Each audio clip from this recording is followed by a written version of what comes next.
Hi hello welcome to our channel. నేను మీ సిరి. ఈరోజు మనం చెప్పుకోబోయే కథ ఇష్టమైన సకుడ పార్ట్ 141.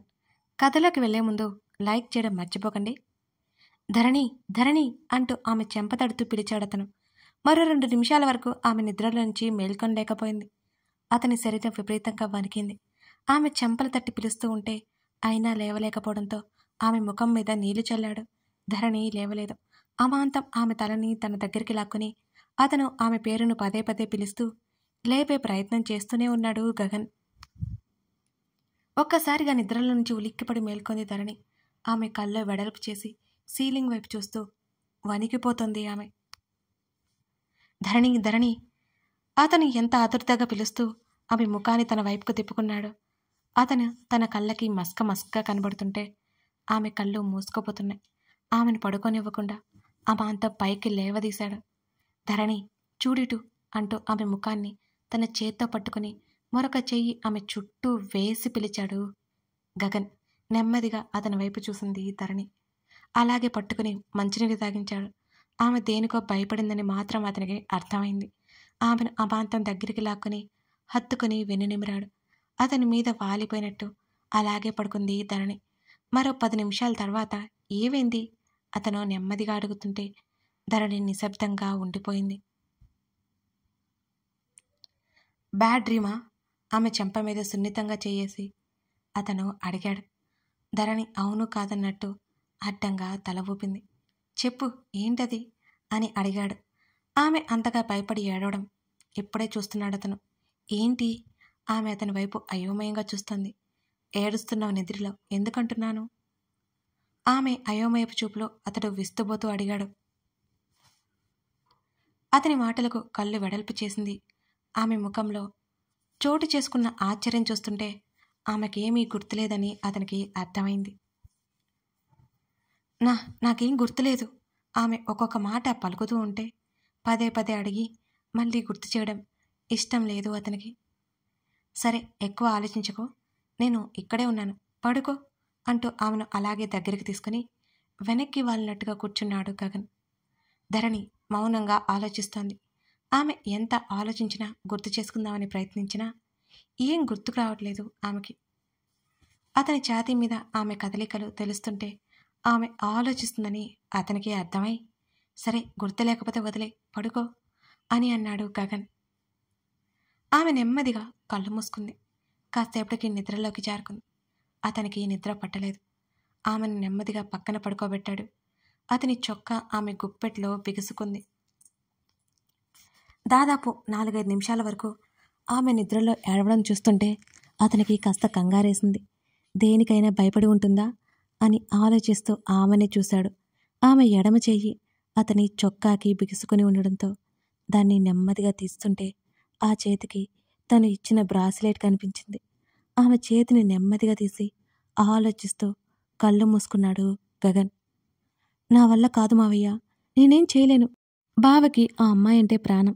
ఆ అమ్మాయి కూడా మంచిదానిలాగే ఉంది అని ఫోన్లో దీక్ష ఏడ్చింది. దీక్ష మాటలకు శివకుమార్ ఒక క్షణం ఆలోచించి, దీక్ష నువ్విలా అంటే కమల్ జీవితం నాశనం అవుతుంది. ఆ అమ్మాయి మంచిది కాదు. ఆ అమ్మాయి పెళ్లికి ముందు ఎవరితోనో సంబంధం ఉంది. ఆ విషయం తెలియని మన కమల్ ఆ అమ్మాయిని నమ్ముతున్నాడు. మన కమల్ని కూడా మోసం చేస్తుంది. శివకుమార్ మాటలకి దీక్ష షాక్ అయిపోయింది. ఏంటి మావయ్య నువ్వనేది? ఆ అమ్మాయి బావని నిజంగా ఇష్టపడలేదా అని అదే ఆశ్చర్యంతో అడిగింది దీక్ష. లేదు తల్లి, లేదు. వాడు వెనుక ఉన్న ఆస్తి కోసం ఇదంతా చేస్తుంది. రేపటి రోజున కమల్ని మోసం చేసి వేరే ఎవరితో అయినా వెళ్ళిపోతుంది కూడా. అప్పుడు కమల్ తట్టుకోలేడు, పిచ్చివాడైపోతాడు. నువ్వే వాణ్ణి ఎలాగైనా కాపాడాలి తల్లి. ఆ పిల్లని ఇంట్లో నుంచి బయటకు వెళ్ళగొట్టాలి అని బాధ నటిస్తూ బ్రతిమాలాడు శివకుమార్. తన మావయ్య చెప్తున్న ఒక్కొక్క మాట వింటుంటే అమృత మీద విపరీతమైన కోపం వస్తుంది దీక్షకి. మావయ్య ఇదంతా బావకి చెప్తే బావే చూసుకుంటాడు కదా అని అంది దీక్ష. నేను చెప్పి చూశాను తల్లి, వాడు నమ్మట్లేదు. అందుకే నా మీద కోపంతో ఇంటి నుంచి వెళ్ళిపోయాడు. ఇప్పుడు నువ్వు తప్ప నా కొడుక్కి ఇంకెవరూ కాపాడలేరు అని బాధగా అన్నాడు శివకుమార్. దీక్ష కొన్ని క్షణాలు ఆలోచించి సరే మావయ్య, నేను ఏదో ఒకటి చేసేస్తాను అని కాల్ కట్ చేసింది. శివకుమార్ అదోలా నవ్వుకున్నాడు. దీక్ష ఫోన్ పెట్టేసి బయటకొచ్చింది. కమల్ ఆఫీస్కి వెళ్ళిపోతుంటే అమృత హడావుడిగా అతనికి టిఫిన్ పెడుతోంది. మధ్యాహ్నం లంచ్కి వస్తావా? లేదు అమ్మో, నువ్వు జాగ్రత్త అని ఆమె తల మీద ముద్దు పెట్టుకుని చెప్పాడు కమల్. నేను ఎక్కడికి వెళ్తాను, ఇంట్లోనే కదా ఉంటాను అని నవ్వింది అమృత. సరే టేక్ కేర్ అని చెప్పి అతను వెళ్ళిపోయాడు పని మీద. వంట ఆవిడతో కూర్చుని మాట్లాడుతూ ఉంది అమృత. దీక్ష బయటికి రాగానే టిఫిన్ తినడానికి పిలిచింది. మౌనంగా టిఫిన్ చేసింది దీక్ష. కాసేపటికి వంట ఆవిడ కూడా అక్కడి నుంచి వెళ్ళిపోయింది. గదిలోకి వెళ్ళిపోతున్న అమృతని ఏయ్ ఆగు అని పిలిచింది దీక్ష. మారిన గొంతుకి, ఆ పిలుపులో నిర్లక్ష్యానికి అమృత దీక్ష వైపు చిరాగ్గా చూసింది. ధరణి పొద్దున్నే లేచింది. ఎప్పట్లా గగన్ గదిలో కనిపించలేదు. ముఖం మీద నీళ్లు కొట్టుకుని జుట్టు ముడిపెట్టుకుని కిందకు వచ్చింది ఆమె. గార్డెన్లో ఉన్నాడు గగన్. ధరణి అటువైపుకి వెళ్ళింది. మాలవిక ప్రకాష్తో అతను మాట్లాడుతున్నాడు. నిద్రమత్తులోనే వచ్చిన ధరణి మాలవిక పక్కన కూర్చుని భుజం మీద తలవాల్చింది. ఆమెను ఒకసారి చూసి తండ్రితో మాటలు కొనసాగించాడు అతను. రాత్రి జరిగిందేమీ గుర్తులేనట్టే చాలా మామూలుగా ఉంది ధరణి. ఏదో పీడకల వచ్చి అలా ప్రవర్తించిందేమో అనిపించింది అతనికి. అక్కడ నుంచి గగన్ లేచి వెళ్ళగానే అతను వెనక పరిగెత్తుంటే మాలవిక నవ్వింది. ఆమె తన వెనకే రావడం అతను గమనించాడు. ధరణి గదిలోకి వచ్చేసరికి గగన్ ఫ్రెష్ అవ్వడానికి వెళ్ళిపోయాడు. తను మూతి తిప్పి అలాగే బెడ్ మీద కూలబడింది. గగన్ బయటకు వచ్చాక ఆమె పెద్ద పెద్ద కళ్ళను చిన్నగా చేసి అతన్నే చూస్తోంది. ఆమెను ఏమాత్రం పట్టించుకోకుండా హెయిర్ డ్రయర్ పెట్టుకుంటున్నాడు అద్దంలో చూసుకుంటూ అతను. ధరణి పెదవి విరుస్తూ అతని వెనక్కి వెళ్ళింది. అతని పక్క నుంచి అద్దంలోకి ఆమె తొంగి చూసింది. ఎందుకు నా వైపు అలా చూస్తున్నావు? ధరణి ఎట్టకేలకు అడిగింది. ఎలా? అతడు ఆమెని చూడకుండానే బదులిచ్చాడు. నేనేదో దొంగలాగా అంటూ ఆమె చెప్తుండగానే ఆమె కింద పెదవి ముందుకొచ్చింది. ఆమె చేతిని పట్టుకుని తన ముందరకు తెచ్చుకున్నాడు అతను. అతని శరీర సువాసనలు ఒక్కసారిగా గుప్పుమండంతో ఆమె కనులు అప్రయత్నంగా వాలిపోయాయి. నేను అలా చూడలేదే అంటూ అతను మరి కాస్త ముందుకు రావడంతో వెనక డ్రెస్సింగ్ టేబుల్కి ఆనుకొని కళ్ళెత్తి అతని వైపు చూసింది ధరణి. ఏమో నాకు అలాగే అనిపించింది అని అంది ధరణి. అతను ఆమె మీదకు వాలుతుంటే 2 అరచేతులు అతని ఛాతీ మీదకు వేసి నువ్వు ముందు చెప్పు అన్నది ధరణి. ఏం చెప్పాలి? అతను అడుగుతూ నెమ్మదిగా అతని చేతిని ఆమె టీషర్ట్ లోపల గుండా వీపు మీదకి చేర్చాడు. నువ్వు నన్ను డిఫరెంట్గా చూసావు అంటూ అతని స్పర్శకి అప్రయత్నంగా గుటకలి మింగింది ధరణి. ఏమో ఎలా చూశానో నాకేం తెలుసు అంటూ ముందుకు వంగి ఇంట్లో నువ్వు పనికిరావు, పదా నాతో అని అన్నాడు గగన్. నేను రాను, నాకు చాలా పనులున్నాయి అని అంది ధరణి. అప్పటికే అతని చేతుల దాటికి ఆమె అతనికి అతుక్కుపోయింది. మామతో నువ్వు వేసే సుత్తి తప్ప నువ్వు చేసే ఒక్క పని చెప్పు. అతను కళ్ళు చిన్నవి చేసి చూశాడు ఆమెని. నీకు తెలుసా ఏంటి అంటూ ఉక్రోషంగా చూసింది ధరణి. తెలుసు, నువ్వు నీ తిక్క పనులు ఏముంది ఇక్కడ అంటూ అతని చేతివేళ్లతో ఆమె కణత మీద తట్టాడు. ఏంటి? ధరణి అయోమయంగా చూసింది అతని వంక. ఆమె చేతిని పట్టుకుని దగ్గరికి లాగి బెడ్ మీదుగా తీసుకెళ్లి కూర్చోబెట్టి ఆమె పక్కన కూర్చున్నాడు అతను. సడన్గా అతని ముఖ కవలికలు మారడం ధరణి గమనించింది. ఆమె చేతిని తన చేతిలోకి సున్నితంగా తీసుకున్నాడు. దేని గురించినా దించేస్తున్నావా?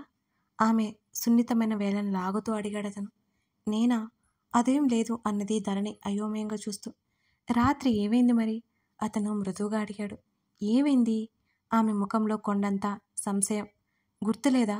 అతను అడుగుతుంటే తల అడ్డంగా ఊపింది.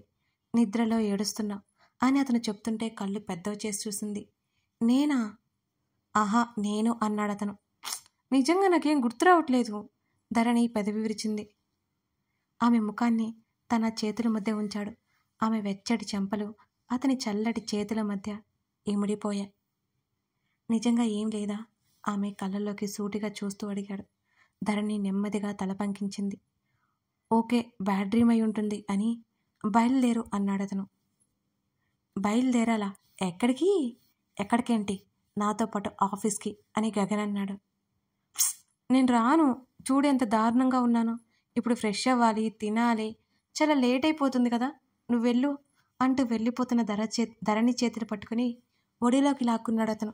పిచ్చి వేషాలు వేసావంటే పడతాయి అన్నాడు అతను. నిజం చెప్తున్నా, ఇప్పుడు నేను రెడీ అవ్వడానికి 2 hours పడుతుంది కదా, నీకు టైం అవుతుంది కదా అని అంది ధరణి. 2 hours ఓకే అని అతను చెప్పడంతో ధరణి ముసిముసిగా నవ్వుకుంది. తను వెళ్తే ఆఫీస్లో ఉండదు, ఏదో ఒక మీటింగ్కి వెళ్ళిపోతాడాను. అతను ఏం చేయాలి అక్కడ, అందుకే ఎస్కేప్ అవుతుంది తను. ఎలాగో నువ్వు రావు కదా, ఇంకా 1 hour నేను ఇక్కడే ఉంటే ఏం పర్లేదు అంటున్న అతని మాటల్లో అర్థం బోధపడక అయోమయంగా చూసింది. అతను ముందుకు వంగి ఆమె మెడవంపులో ముద్దు పెట్టుకున్నాడు. నో, ధరణి అరిచింది. మరుక్షణం అతని బాహువుల మధ్య అతనితో పాటు ఆమె బెడ్ మీదకి చేరిపోయింది. పొద్దునయింది అంటూ వెనక నుంచి గట్టిగా కౌగిలించుకున్న అతని నుంచి విడిపించుకోవడానికి మెలికలు తిరుగుతోంది ధరణి. అతని తాకిళ్ళకి ఆమె నవ్వులు గదిలో వ్యాపించే. కొన్ని రోజులుగా ఉన్న టెన్షన్ ఎగిరిపోయినట్టు అనిపించింది ఆ క్షణం అతనికి. ప్లీజ్ ప్లీజ్ అంటూ ధరణి కష్టంగా విడిపించుకుంటూ పైకి లేచింది. నవ్వి నవ్వి ఆమె కంట్లో నీళ్లు కూడా వచ్చాయి. మళ్ళీ అతను లాక్కోవడంతో అతని ఛాతీ మీద పడింది ఆమె. అతని ఛాతీ మీద 2 అరచేతులు ఆనించి వాటి మీద గడ్డం పెట్టి అతని కళ్ళలోకి చూసింది. తనను దొంగచూపులు చూసేది. తను చూస్తే పారిపోయేది, ముట్టుకుంటే వణికిపోయేది, మాట్లాడితే బెదిరిపోయేది. కానీ ఇప్పుడు ఆ కళ్ళతో నేరుగా కవ్విస్తోంది. ఆమె ఆ మాటలతో, ఆమె నవ్వులతో సందడి చేస్తుంది. అతనికన్నీ గుర్తొచ్చి సన్నగా నవ్వి ఆమె బుగ్గలాగాడు. అబ్బా, ధరణి విసుక్కుంది. ఈ అలవాటు పోదా నీకు అంటూ చెంపని అతని ఛాతీ కానిస్తూ అతని చల్లని దేహాన్ని కానించింది. మరో బుగ్గలాగా ఆమె చుర్రున చూసింది. ముడుచుకున్న ఆమె అదరాలు, చిన్నవైన ఆమె కనులు, ముడిపడిన ఆమె పెదవులు గమనిస్తూ ఆమె ముఖాన్ని అతను దగ్గరగా లాక్కున్నాడు. నాకు ఇంకో గంట లేట్ చేయాలని ఉంది అంటూ ఆమె కళ్ళల్లోకి చూస్తూ ఆమె పెదవుల మీద ఆదర సంతకం చేశాడు అతను ఆమె పెదవులు విడిన మరుక్షణం బలవంతంగా ఊపిరి పీల్చుకుంటూ అత్త ఎక్కడికి వెళ్ళాలని చెప్పింది, నేను రెడీ అవ్వాలి అంటూ చెంగున దూకబోయింది ధరణి. ఆలోపు అతని బలమైన బాహువుల్లో ఆమె దేహం చిక్కుకుపోయింది. ఆమె పెద్ద పెద్ద కళ్ళు బిడియంగా చూశాయి అతని వంక. నేను డిసైడ్ అయ్యాక నువ్వేం చేయలేవు అని ఆమె చెంప మీద తాకనట్టుగా అతను ముద్దు పెట్టాడు. పరవశంగా కళ్ళు మూసుకుంది. అతని చెయ్యి ఏసీ ఆన్ చేయగానే ధరణి ఉలిక్కిపడింది. ఈ చలికి గడ్డకట్టుకుపోతాం అన్నది కంగారుగా. హీట్ నేను ట్రాన్స్ఫర్ చేసేస్తాగా అంటున్న అతని మాటలకు అతన్ని చూడలేకపోయింది ధరణి. ఇరువురి మీదకి చేరిన ఆ మందమైన దుప్పటిని మరింత పైకి లాక్కుని అతని కౌగిలిలో ఇమిడిపోయింది ఆమె. మరికొన్ని నిమిషాలు వారి ప్రేమ యుద్ధం మధ్యన కరిగిపోయాయి. దగ్గరైన దేహాలు మరింతగా అల్లకపోయాయి. వెచ్చని ఆమె దేహాన్ని మరింత చల్లగా మార్చేసి చిందరవందరగా అయిన ఆమె జుట్టు ముఖం మీద నుంచి సరిచేశాడు అతను. కళ్ళను నెమ్మదిగా పైకెత్తి చూసింది.